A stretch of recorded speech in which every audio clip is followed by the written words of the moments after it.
When I realized this one truth about building a career in corporate, it changed everything for me. And that is no one succeeds on their own. I'm Ali Phillips, an executive leader who is passionate about helping other women grow their career. I help women build fulfilling careers where they have high impact at work, where they are paid well, and where they aren't sacrificing time with their family. This is episode 4 of a 6-part mini series that is designed to help you accelerate your career. And today I'm going to focus on how to manage your stakeholders. Now, I've said this already, but there is this beautiful quote from a beautiful woman called Leslie Knope, who, if you don't know her, she is the main character in Parks and Rec, which is a fantastic show. And she basically always quotes, no one succeeds on their own. And it is true. It is so true for any work type. And that is particularly the case in a corporate environment. Success in corporate is not determined by the quality of your outputs alone. It also depends on how well you can deliver through others, how people perceive you, the perceptions that they have of you in the business, and whether you can get the information that you need at the time that you need it. And the reality is, at any one point in your career, you have multiple stakeholders who have an influence on how well you may succeed at work. It could be your teammates, your peers, your direct boss, the project team that you're in, the partners that you're working with, your direct reports, the department leaders, project team leaders, HR, or your C-suite. There's so many different stakeholders that you need to be cognizant of, because these different stakeholders need different things from you, and they can have different levels of influence in how successful you are in the corporate environment. And people who are great at managing their stakeholders, they're the ones who are thinking things like, what do each of these people need from me? Or how should I involve them? Or what do I need from them in order to be effective? They know that stakeholder management is actually about building really strategic relationships. And that's what we're going to focus on today. And I'm going to give you 4 tactics to build these strategic relationships at work.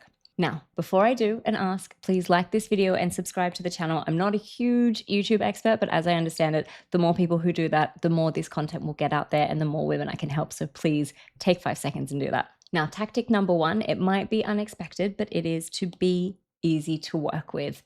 It is easily one of the most underrated yet highly effective way of getting things done through other people. And that is just by being the person that everyone else wants to work with. Like, have you ever had those people in your work or in your environment where they're just so easy to work with? They always say yes, they are reliable, they're responsive, they get the work done, they throw you a favor, they help you when you need it. They're the people then that you tend to find, if they send you a Slack message or if they ask you for something, you're more inclined to just say yes and to help them out in return. And so by throwing favors out there, you're going to get them back. And the reason for this is, when you are the type of person who makes work easy for other people, favors tend to come back your way. Have you ever worked with someone in your environment or in your office where they're just so easy to work with? They always do the thing that you ask them for. They always help out, even when it's perhaps not their job. They're always responsive. They do things on time. They're the type of people that you tend to want to throw favors back to. So if you be that person, it just makes work a lot easier for you, because when you need things from other people, it's so much easier for them to say yes to you. And there's this concept which actually was exposed to me. I was exposed to it from an old boss, and that's the concept of boomerangs, right? So a boomerang is a hunting tool that when it is thrown correctly, it actually comes back and it returns. And that's the way you need to think about work, and that's the way you need to think about favors. The more you do them for other people, the more they will come back your way. And you essentially want to build working relationships with people so that any ask, any favor, any request, any question is just simply a Slack message away or a phone call away. Because when you build relationships in that way, you will start to get work done in a much quicker way and much more productive way. So, how to be this type of person? Well, just think about the difference between someone who you think of as easy to work with versus not easy to work with, and what are the different traits that pull them apart. People who are easy to work with tend to take responsibility and follow through. They celebrate others. They actually genuinely support other people in the office. They smile and bring positivity. They're not sitting there with a face like a slack ass. Like, they are actually genuinely positive and happy. They get involved and ask questions. They care about people and outcomes. They communicate proactively, and they let you know what to expect. And they do work by considering its priority. Like, they're not just doing things willy-nilly. They will work on something and help you out if it's a priority for the business. versus people who aren't so easy to work with. And they're people who don't do things when they say they will. So they might give you a timeline, but then just not meet it. They're only in it for themselves and they're not celebrating other people. They're grumpy or negative and they're always complaining or always talking about gossip in the office. They stay silent and don't contribute in meetings. And, when they're the type of people that if you throw a question out in a meeting, they're sitting there silent, not because they're afraid to speak, but they just don't want to. They get involved in toxic talk. They don't provide warning or upfront comms when they're not going to deliver things, and they're only considering their own goals. So there's a distinct difference in these type of people. So really you want to be operating like this person on the left. And if you need some more ideas, then I encourage you to ask yourself this question: who in my business do I find so easy to work with, and what is it that sets them apart? Write down a list of 3 to 5 traits of these people and then start to embody them. Just be that person. And what you will find, you will build a network of people around you that will be very willing to help you out when you need it. Tactic number 2, get into their world. This is where you need to start building empathy for others and put yourself in their shoes. And you do this by investing time in your relationships. You ask yourself questions and you ask them questions like, what are their pressures? What's important to them? What frustrates them when they're working with other teams? What are their priorities?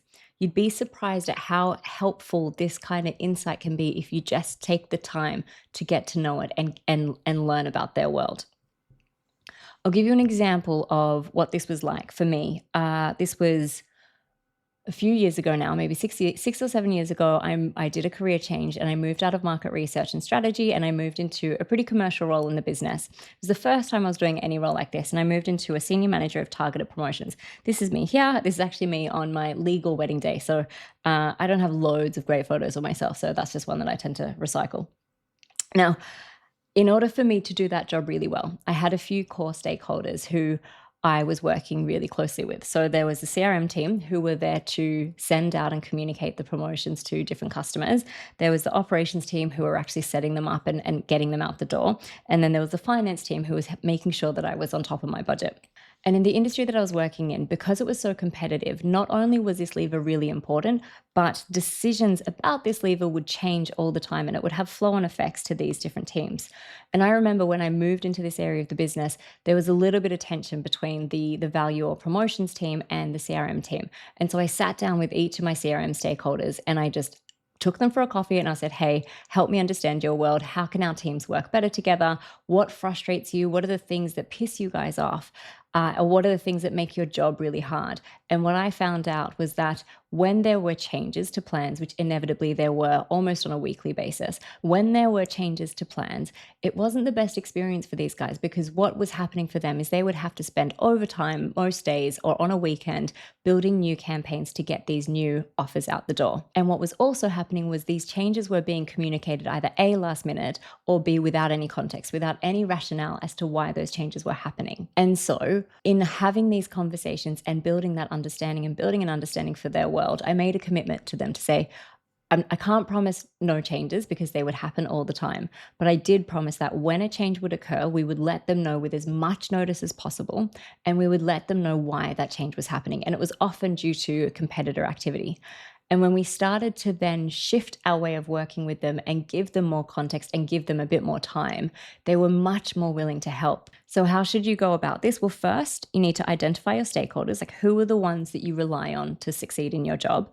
Then invest in those relationships, book in one-on-ones with them, speak to them about their needs. You can use a script like this: I'd really love to understand your world better so we can work most effectively. And when you're having a discussion with them, ask them questions like, when do you think our teams work best together? When do you get frustrated? What are the main priorities for you? Just sit there and listen and start to understand their world as best as you possibly can. Once you've done that, commit to changes that will benefit them, because they will be beneficial for you as well. So find a new process or a new way of working, find new meetings or new ways of communication so that you can keep them in the loop more frequently. Or it could be as simple as things like celebrating them. Like some teams feel really under-recognized. And if that's the thing that they need, just celebrate them. Like celebrate them publicly. Give them thanks, give them appreciation. It can make a huge difference. Tactic number 3 at building strong relationships at work and managing your stakeholders is to speak in their priorities. Everyone speaks in a different language at work. And if you can figure out the language of your key stakeholders and speak in their language, you're going to have so much more impact. And again, they're going to be much more willing to help you out. This is like communication 101. This is like tailor the message to your audience. Know what it is they want to hear and speak in those words.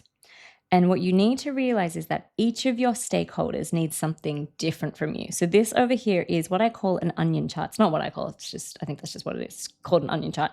And the onion chart basically represents that there are different spheres of stakeholders around you. And as the onion layers peel off, they're getting further and further away from you. And each of these layers, each of these people in these layers need something different from you. So you need to think about things like, what is it that they care about? What stresses them? What information do they need? How much time do they have? i.e., like how concise does my comms need to be for them? And what data do they care about? Like these are just some of the questions you should be thinking about in terms of making sure that you're tailoring your message for all your different stakeholders in that onion. And because there are different things that each of them will care about. Some of them will want to know, what are my responsibilities or my team's responsibilities? Some will want to know, what's the progress and like how is this project going? What's the performance of the product in market? What are the risks? What's the context? What are the barriers for success, or what are the timelines? Again, not everyone will want to know all of these things, but these are different pockets of information that different stakeholders may want to know. Now, the best thing you can do is, again, start thinking like them, put yourself in their shoes, figure out the language that they care about most, and then push your message into that language. So, i.e., speak in their priorities, not in yours. People will move fastest on the things that matter to them. So if you can speak in their language, if you can speak in their priorities, they're going to take action quicker. And this is why, if you know that they're going after a certain KPI, I would encourage you to frame the project that you need their help on by linking it to that KPI. So here's an example.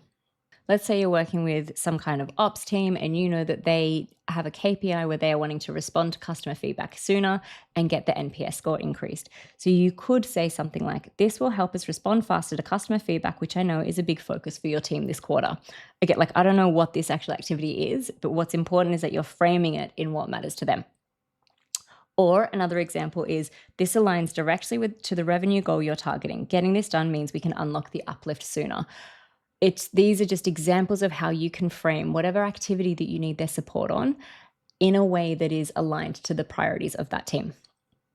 And this tip or hack of speaking in the priorities and speaking in the language of your stakeholder also helps for your boss.